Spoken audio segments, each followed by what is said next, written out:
हरे कृष्ण दोस्तों, हर हर महादेव। धार्मिक शास्त्रों के अनुसार भाद्रपद शुक्ल पक्ष की तृतीया को मनाए जाने वाली हरतालिका तीज व्रत हिंदू धर्म के कठिन व्रतों में से एक माना जाता है। इस व्रत में सुहागन और कुंवारी कन्या पूरी श्रद्धा पूर्वक व्रत रखकर इस पर्व को उत्साह पूर्वक मनाती है। यह दिन भगवान शिव और माता पार्वती के पूजा के साथ श्री गणेश की पूजा के लिए भी खास माना जाता है। हरतालिका तीज की यह व्रत कथा अखंड सुहागन का वरदान देने वाली मानी जाती है। इस वर्ष यह व्रत शुक्रवार 6 सितंबर 2024 को मनाया जाएगा। इस दिन सुहागिनी निर्जला व्रत रखकर पति की लंबी उम्र की कामना करती है। यह व्रत निर्जला और निराहार रहकर किया जाता है। हरतालिका तीज की मान्यता के अनुसार इस व्रत में सुहागिनी सुबह से लेकर अगले दिन सूर्य उदय तक जल ग्रहण नहीं करती है और 24 घंटे तक बिना अन्न जल किए हुए सुहागन महिला हरतालिका तीज का व्रत रखती है। यह पर्व मध्य प्रदेश, उत्तर प्रदेश और बिहार के साथ साथ अन्य राज्यों में भी श्रद्धा पूर्वक मनाया जाता है। तो दोस्तों, चलिए हम हरतालिका तीज की व्रत कथा को श्रवण करते हैं। कहते हैं इस व्रत कथा को जो कोई भी श्रवण करता है या पठन करता है उससे मनोवांछित फल के साथ साथ सुहागन को सौभाग्यवती का आशीर्वाद भी मिलता है। हरतालिका तीज की पौराणिक कथा शिव जी ने स्वयं माता पार्वती को सुनाई थी। इस कथा में माता पार्वती को उनके पिछले जन्म की याद दिलाई गई थी। हे गौरी, पिछले जन्म में तुमने मुझे पाने के लिए छोटी सी उम्र में तुमने कठोर तप और घोर तपस्या की थी। तुमने ना तो कुछ खाया था और ना ही कुछ पिया था। तुमने बस वहाँ के हवा और सूखे पत्ते चबाए थे।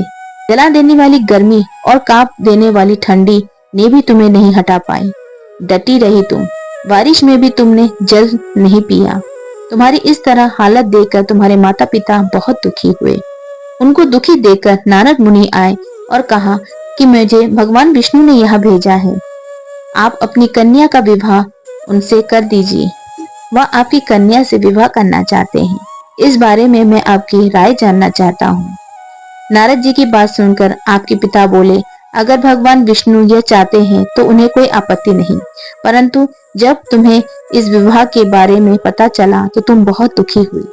तुम्हारी सहेली ने तुम्हें दुखी देखकर कारण पूछा तो तुमने उनसे कहा कि मैं सच्चे मन से भगवान शिव को अपना पति वरण कर चुकी हूँ, किंतु मेरे पिता ने मेरा विवाह विष्णु के साथ तय कर दिया। मैं विचित्र धर्म संकट में हूँ। अब मेरे पास प्राण त्यागने के अलावा और कोई उपाय नहीं। तब तुम्हारी सखी ने तुम्हें समझाते हुए कहा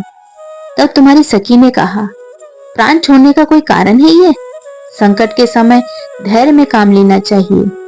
भारतीय नारी के जीवन की सार्थकता इसी में है कि जिस मन से पति रूप में एक बार वरण कर लिया, जीवन प्रायतः उसी से निर्वाह करे। मैं तुम्हें घनघोर वन में ले चलती हूँ, जो साधना का स्थल है और जहाँ तुम्हारे पिता भी तुम्हें खोज नहीं पाएंगे। मुझे पूर्ण विश्वास है कि ईश्वर अवश्य ही तुम्हारी सहायता करेंगे। तुमने ऐसा ही किया। तुम्हारे पिता तुम्हें घर में ना पाकर बड़े चिंतित और दुखी हुए।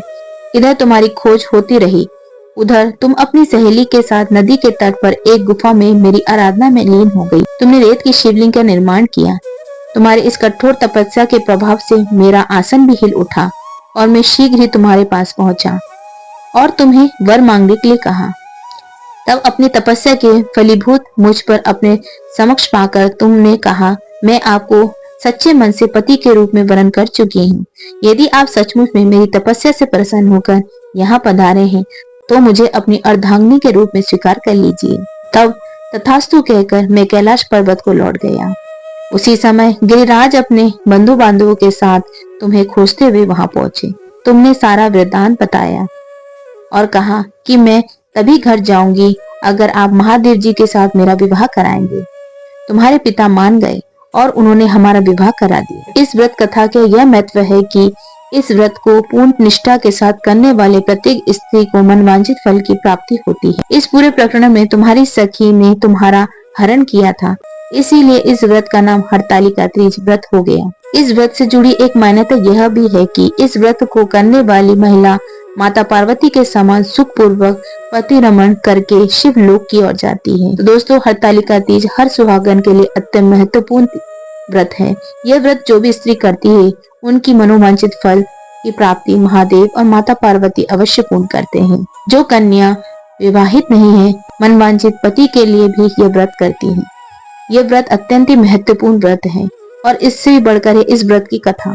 जो भी व्यक्ति इस व्रत कथा को पठन या श्रवण करता है, उसकी मनोवांछित इच्छा अवश्य महादेव पूर्ण करते हैं। आज की ये कथा आपको कैसी लगी दोस्तों, कमेंट करके जरूर बताइएगा और मेरे चैनल को लाइक शेयर सब्सक्राइब कीजिएगा दोस्तों। हर हर महादेव, हरे कृष्ण दोस्तों।